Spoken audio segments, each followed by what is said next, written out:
So I think of the GLP-1 as basically a catalyst for change.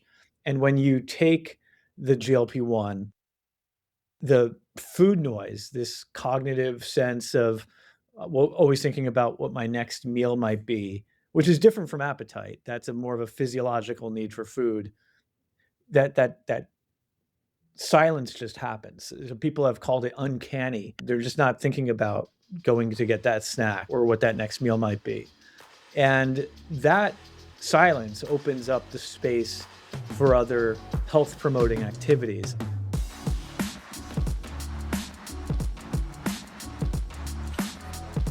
Welcome back to the Fitt Insider Podcast. I'm your host, Joe. Today I'm joined by Geoff Cook, CEO of Noom. In this episode, we talk about Noom's evolution from behavior change app to clinical health platform. Geoff shares how the company combines medications like GLP-1s with personalized coaching to drive long-term outcomes. Plus, we discuss the rise of microdosing, the pitfalls of weight loss without behavior change, and Noom's strategy to become the Duolingo of health. Let's get into it. The Fitt Insider Podcast is presented by EGYM. EGYM's smart fitness ecosystem is transforming healthcare through exercise. Combining strength equipment with AI-powered software and corporate wellness platform WellPass, it's leading the shift to proactive preventative health. Learn more about EGYM's intelligent workout solutions at egym.com. Hi, Geoff. Welcome back to the show. It's great to have you on again. Great to be here. Thanks for having me back, Joe. Yeah, it's been about a year since we last spoke. Noom has moved kind of deeper into clinical care and GLP-1s, preventative health. And I think maybe just to kick things off, it'd be interesting to hear, like, maybe what has changed most in the business for you or your thinking over the last 12 months? Yeah, I think it's been more of a crystallization, right? So Noom has always been this behavior change company. And even in this age of GLP-1, we're a behavior change company. We combine the GLP-1 with the behaviors. You know, when we last spoke, I guess that was before we would have launched either of the two flavors of microdose GLP-1 program we have. And in October of 24, we had just entered GLP-1s generally with our GLP-1 RX program, combining the Noom GLP-1 companion behavior program with the GLP-1. At the time of that launch, so that's not long ago, October, we were roughly just a few percentage points of our revenue coming from medicated plans. It was 97% of habit plans. It's a completely different business today. We're now seeing 60% of our revenue coming from plans that contain a medication. Because they contain the habits program too, but they contain a medication, GLP-1, microdose GLP-1, HRT, non-GLP-1 AOM, anti-obesity medication. So that's the fundamental shift. In terms of maybe what's become more clarified for me in how I think about the business, I really think that what the GLP-1 is doing is creating this catalytic window. So I think of the GLP-1 is basically a catalyst for change. And when you take the GLP-1, the food noise, this cognitive sense of always thinking about what my next meal might be, which is different from appetite. That's a more of a physiological need for food. That silence just happens. So people have called it uncanny. They're just not thinking about going to get that snack or what that next meal might be. And that silence opens up the space for other health promoting activities. Of course, not having the appetite helps as well. So we really think about how to leverage the GLP-1 as the catalyst by helping you kind of realize that you have more control than you used to have. This sense of control perception, which is important to behavior science. You have greater control perceptions.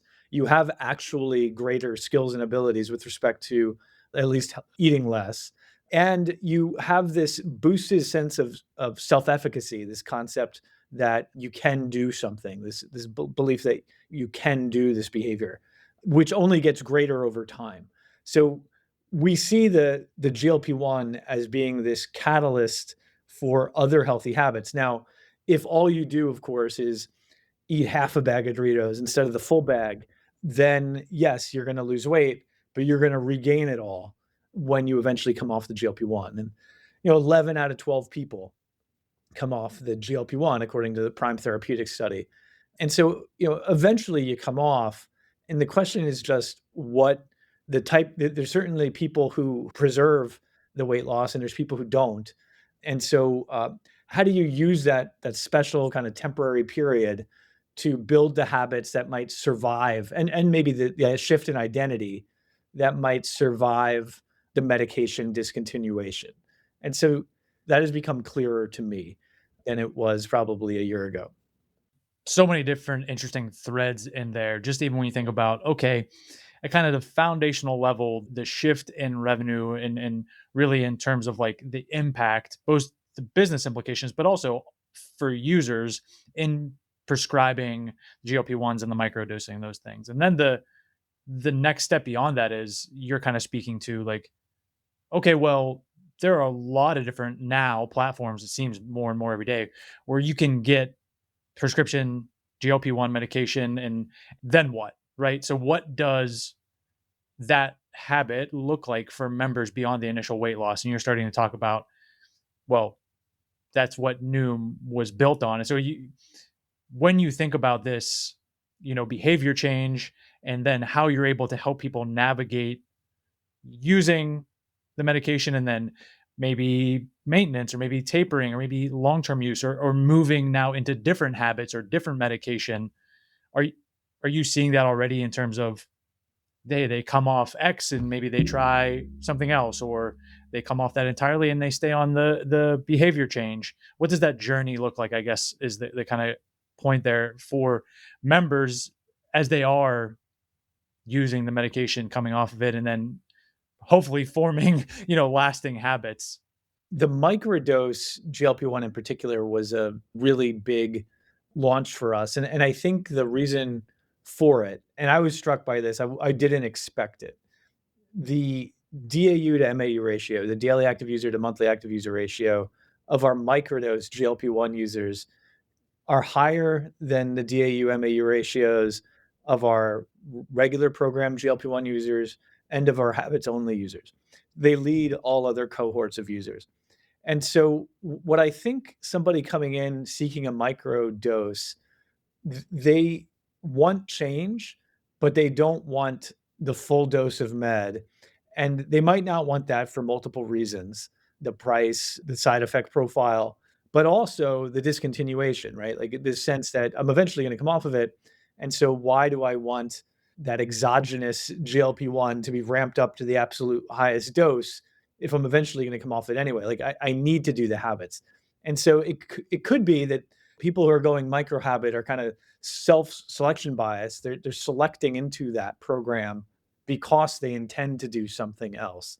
We are thinking a lot about how do you make that, because people do stop, right? How do you make that less of a cliff? There's been some suggestion that if you're taking GLP-1, that your endogenous GLP-1 is depleted, and that might take some time to get back to baseline prior to your starting. And so, is there a supplement? Is there a diet? Is there something you can do in that period between the GLP-1 and discontinuation? Is there something you can do to kind of bridge that? Now, tapering would be the best thing to do. You might taper down, and then you might start some other supplement that might increase, endogenous GLP-1. The reality, I think, is that people who are ready to stop just stop. They don't really engage in the taper. Like we do have a taper protocol and a taper mode, but people, I think, when they take the med and then they say, I'm not going to subscribe, I'm going to cancel my prescription, and they don't really do the taper at a particularly high rate, then I think it's more, we've become more focused. In the beginning, I think we thought there would be a taper protocol and people would taper off of it. That's not really being proved out. But I do think that if there were something else that they could take to help with that bridge versus nothing, and of course it would have to be a lower price, I think that's probably where our head is right now. When we talk about the microdosing and the longevity, and even this kind of like self-selecting into these kind of pathways, and choosing how you're interacting with using this medication beyond like obviously the clinical prescription diabetes and weight loss and things like that. Is it that Noom and other platforms who are doing similar things are in some ways becoming, we call it longevity or preventative health or, all sorts of different things, but really it's to some extent like self-experimentation. It's certainly not biohacking in the sense that it's exaggerated and talked about sometimes, but there is this level of like, how am I getting personalized care? What does that look like for me? And yeah, if I want to experiment with these things and how my body reacts and how I'm feeling and choose these different pathways, is that ultimately what like the preventative health becomes for some people at least? I think there's a really good New York Magazine article on like the peptide business where people are kind of getting gray market peptides and there's community around it. And it's ultimately fairly dangerous, right? Because there's no regulation with respect to the quality of those peptides.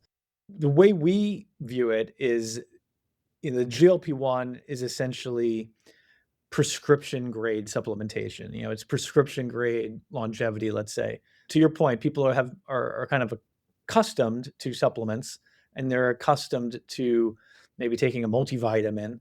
A lot of people come into supplements and then come off of them because they might take them for a while, then they run out and they never really felt a benefit. So then they went away. Someone recently talked to me about peptides as essentially being like a modern day supplement. And I kind of understood what they were saying, although I wouldn't put it that way. The way I think of it is like this is very much a medication and it should be under a doctor's care. And I wouldn't be reconstituting anything from powder, right? Like that's not really any aspect of what we do. The thing that's different, I think, about the GLP-1 versus, let's say, some other supplement is that you feel the benefit palpably. Even at a microdose, you feel that your food is not calling to you. Even if you don't think you experienced food noise, like I microdosed GLP-1, I noticed that right away. That the chips in the pantry didn't call to you, and I eat a heck of a lot more blueberries than I ever did. There's things that you just notice are different, and then you lose 5 pounds, right? Basically, it's unlike any other supplement. And what I do think it is conducive to is then trying the next peptide or the next coenzyme, NAD plus, or, what is that next thing like that? And, GLP-1 is fairly unique in its power and in its felt benefit. NAD plus, helps with the energy. Some people really believe in that. But obviously, as you go down deeper on the peptides, BPC 157, sure, might help with muscle recovery and soft tissue. Pinealon, might help with sleep. Ipamorelin maybe with body composition, but it's not quite the same, right? What people might do is they try the GLP-1, they notice the benefit, and then that will make them kind of peptide curious, and then they might deepen down some path. And as I'm sure it's a very that well is deep as you kind of go into the peptide space.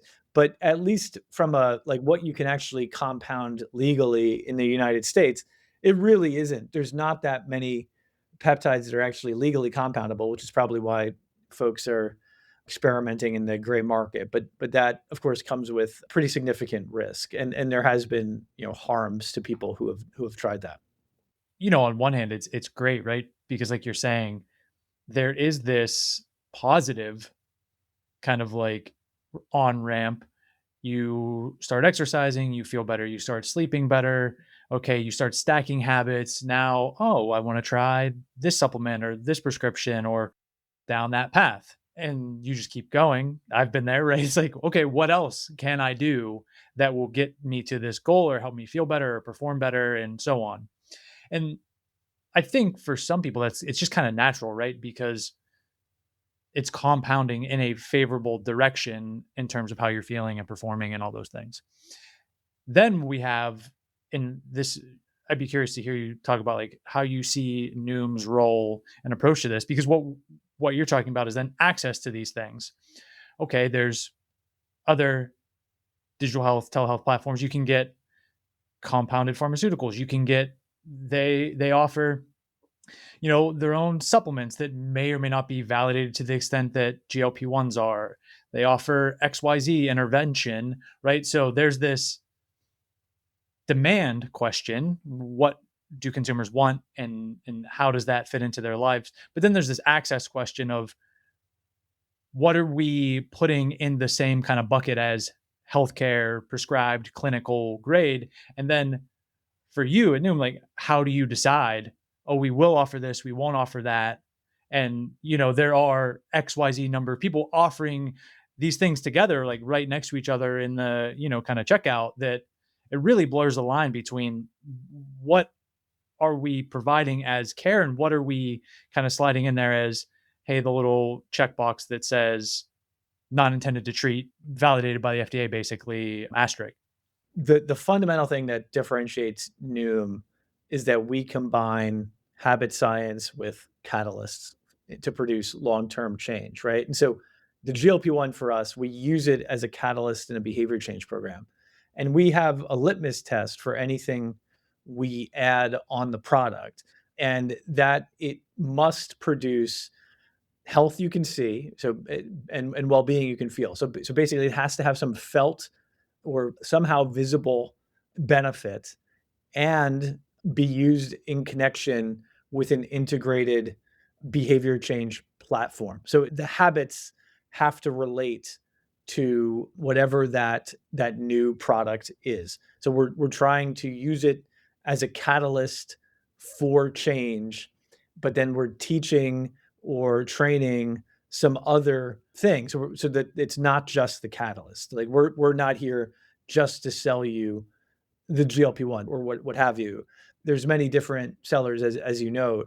The thing that we aim to be best at is combining that catalyst with something that might produce longer term and more lasting change. And one of the big things we're investing in this year is research to prove it all out, which is a lot for us. We haven't spent 10 million bucks a year in research in a long time.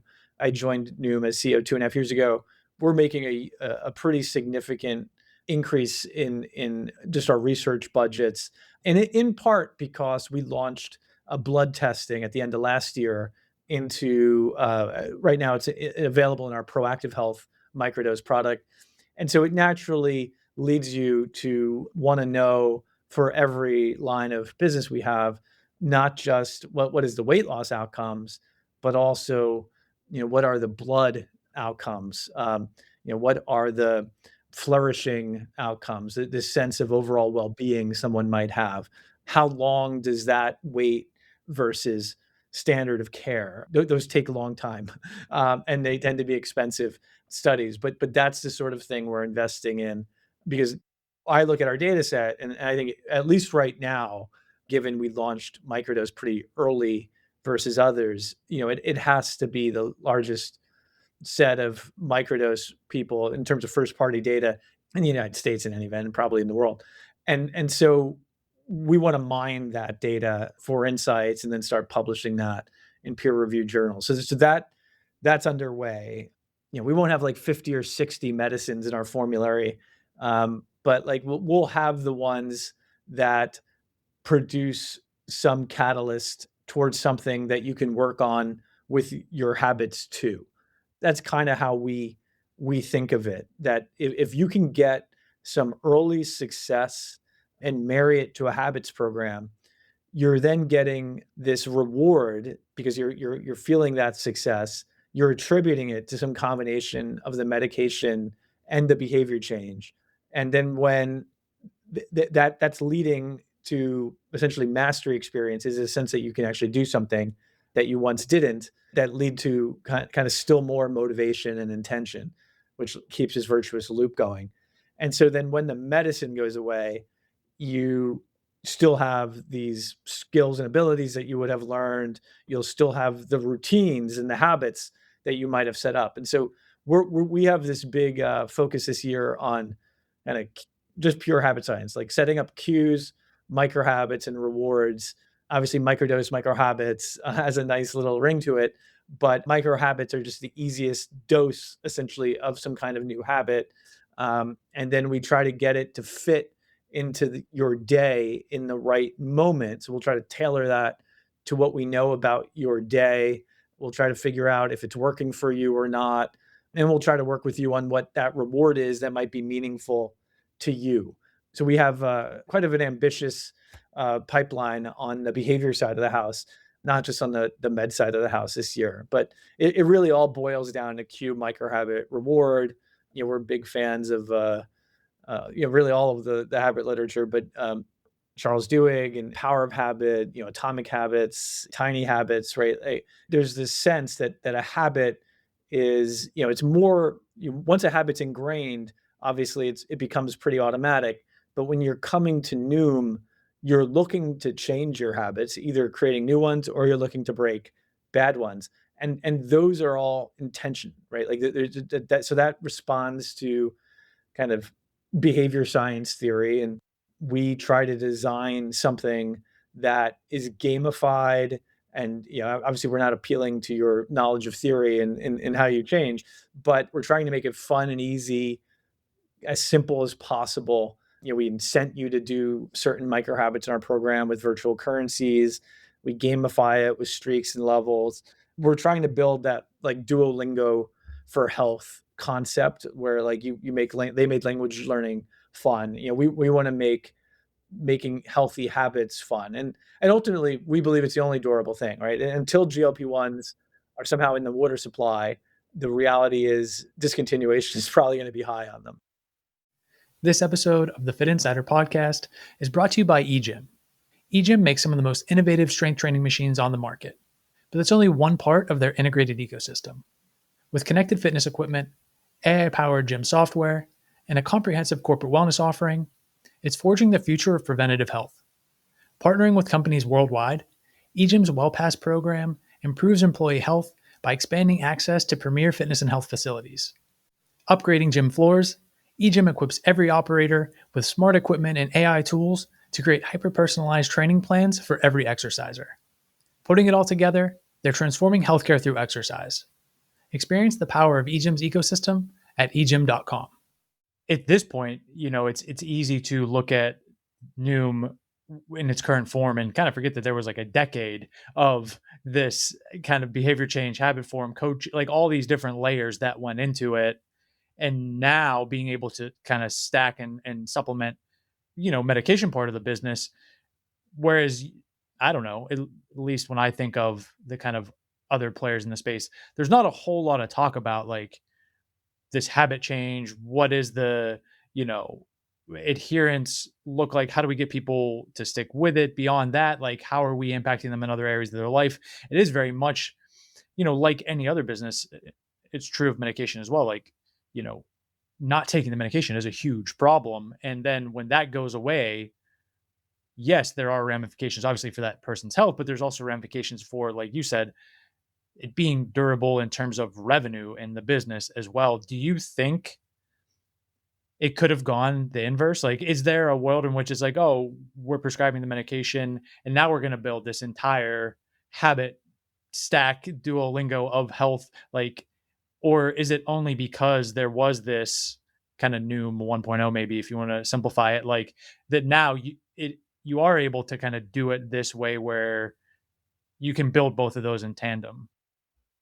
Yeah, I'm sure it had something to do with our starting condition, right? Because our starting condition is Noom was a behavior change company with a behavior change application. And when we decided to launch into the GLP-1 space, and the first thing I did on coming in mid 23 was launch a GLP-1 companion. So we changed the entirety of the Noom habit program from being about caloric restriction, which of course is not hard on a GLP-1. The hard part is protein intake and what you do eat, doing the resistance training, getting more movement, right? So we changed the whole program, but we did it within the bones of the program, right? It's a lot of the same technology, a lot of the same infrastructure, it's the same teams. They were just building something else. And so that starting condition had us coming at, we had the GLP-1 companion before we had integrated GLP-1s in our program, right? So we built a GLP-1 companion, then we married that with access, which of course Hims and Row also do well. But to your point, like Noom is one of the few and almost certainly the largest player whose story is essentially the GLP-1 is a catalyst for the habits.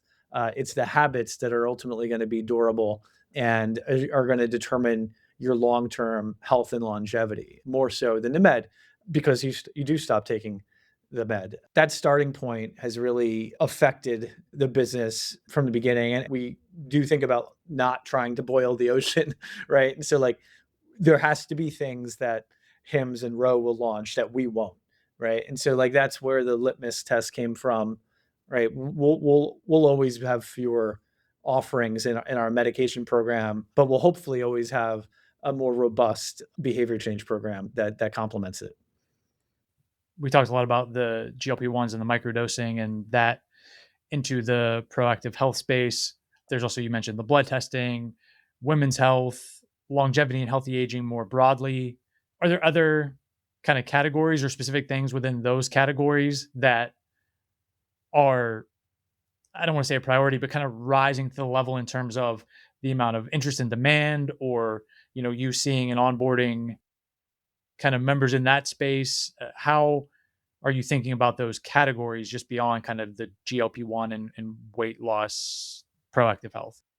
Sure. So I'll answer that in two ways. So one, I think the mega trend we see is this convergence of behavior and wearables, like behavior change platforms, with diagnostics and with clinical care, right? Those three forces are all coming together in one way or another. Noom starts with behavior, adds clinical care, most recently added diagnostics.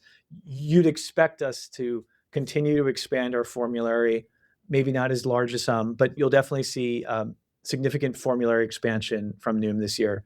And you'll expect us to see, given we just launched diagnostics a month or so ago, additional tests that relate to maybe additional formulary items. I think you'd expect to see that. And then you can see continued focus on really blending the habit science with the catalyst. And so that's essentially what we're working on. I do see that trend of convergence is everywhere, right? Whoop and Aura launch diagnostics recently. Hims launched diagnostics recently. Would it surprise anyone to see function get into clinical care and maybe behavior?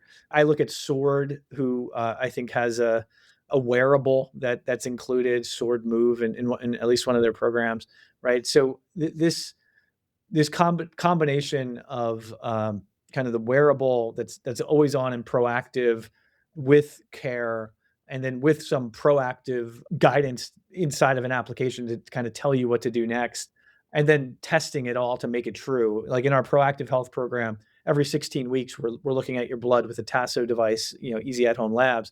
And so basically you're able to see that little bit of GLP-1 that you might be taking is actually dropping your A1C from 5.6 to 5.3 or whatever it might be. Part of that is showing you a picture of your health and showing you the impact. But it's also, from a business perspective, if you know that it's working beyond the scale, and you know that it's actually changing your blood on important metabolic biomarkers, you might be more likely to stick with it.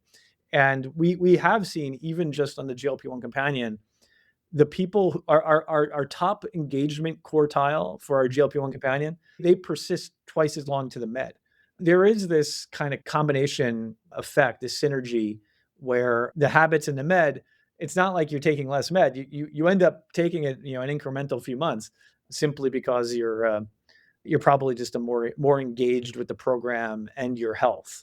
But of course, everyone eventually discontinues. In some ways, you're kind of alluding to, like, how do these kind of like care stacks take place? Like, how are they constructed, right? And in some ways, we've already started to see Sword is getting kind of very active on the acquisition front, rolling up different specialty care verticals. So a function acquiring MRI. Of course, as this goes on, it's like, does everybody or the space kind of get to this place where it's like, how many different layers can we provide in this feedback loop such that we can prescribe it. We can have the feedback. We can have the clinician in the loop. We can XYZ. Hims acquiring manufacturing facilities to compound their own pharmaceuticals.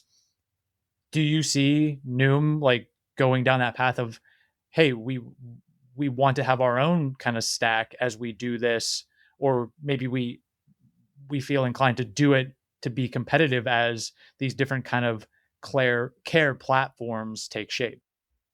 Yeah, no, vertical integration, I think, is an important force in this business. And so I kind of made a case for horizontal integration, right, across diagnostics and behavior and care. But I think vertical integration is what we've seen first, right? And we're looking at that. I mean, clearly, that's more of an opportunistic set of circumstances because that's more or less just to keep costs down, but we have seen the primacy of price in this market, right? And so the ability to have a high quality product and not have, another gross margin to feed essentially is clearly strategically important. And then I guess the down that path also, a number of these companies, some public, some looking to the public markets, is Noom. I think last time we talked, maybe it was kind of like, hey, do you have a lot in front of you, a lot of things you need to execute? Maybe not right now, maybe sometime in the future. Has that kind of changed at all in terms of the benefit of doing that, even the necessity of doing it? It seems like, if you can continue to kind of control your own destiny, maybe, but how are you thinking about it? Having come in 23, like first year was really build out the GLP-1 product to the point where I could launch it. And then it became, and of course, bring in a talented team to make that all possible. Now we're really in that expansion phase of, adding to the formulary, adding to the GLP-1 options, improving the habit science aspect. And so, we had a great year last year, strong revenue growth. I expect, we'll have a great year this year as well. And you really want to see like a couple great years kind of strung together. I've run a public company in the past, and you want to have good visibility into the next couple of years, real, high earnings quality in the sense of predictability. So if we see that, of course we'll look for that, but I wouldn't say that's like the 2026 goal. I would say the 2026 goal is, continue to make Rule of 40 true and, put up a great year and really build something differentiated with habit science meets catalyst. And I think from there, we'll have a lot of options. Maybe we'll have to make it kind of an annual check-in and see, with those goals in mind, as it continues to play out, circle back and see 26 and then 27. But in the meantime, is there anything you want people to check out? Anything that's top of mind for you, or you would kind of encourage listeners to do? Yeah, I would say check out, Noom.com. We have a program essentially for virtually everyone. I think people come to think of Noom as really about weight loss, but and of course we do a great job with that. But now with the launch in December, we have this proactive health product that is for people, including people of healthy weight, 21 to 25 BMI. Perfect. We'll make sure that's easy to find in the show notes, and super excited to share the conversation. Really glad we got a chance to catch up. It's always my pleasure, Joe. Thank you. Thanks for listening to today's episode. If you got value from the conversation, please consider subscribing and sharing the podcast with a friend or colleague. It's a massive help. And if you want more content like this, including news and insights on the latest industry developments, subscribe to the Fitt Insider newsletter at insider.fit.co. And one more thing. You can learn more about our recruiting and consulting services at fit.co. That's FITT.co. I'll see you here next week.